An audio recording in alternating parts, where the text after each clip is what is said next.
We did at 9 o'clock actually have a EU debate scheduled in. Peg Alexander was supposed to be hosting it. She joins me now. Peg, thank you for joining me here. There was supposed to be a debate on our channel about the EU debate. That's now not going ahead. Tell us more.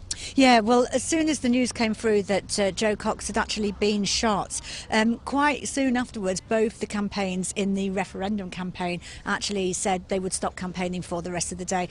Jo herself was very, very active in the Stronger In campaign. In fact, just yesterday, she was photographed in a boat on the Thames as part of her campaign. She was very, very active and quite a high visible member of the campaign. So as I say, the campaign has been suspended today. It's going to be interesting to see, Mark, what the political fallout from that is going to be, because Jo herself, very involved and did a lot of work on one of the issues specifically that's quite high in the referendum agenda, and that, of course, is immigration. I think, informed by her work in Syria, her work for Oxfam, she took quite a compassionate line, I think. And in fact, in her maiden speech when she was first elected into the House of Commons, she did say this. She said, communities are enhanced by immigration. We are far more united and have far more in common than that which divides us. So one of the things I think is going to be interesting is to see whether that spirit of Jo Cox actually kind of informs the tenor of the debate going forward. We only have 7 days left in this referendum campaign. Will that spirit actually be more part of the discussion going forward? It will be interesting to see.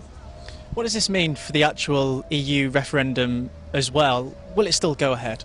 Well, of course, we don't know at the moment. Both sides have suspended campaigning. Theresa May, the Home Secretary, she said earlier on today it was absolutely appropriate that both sides suspended campaigning.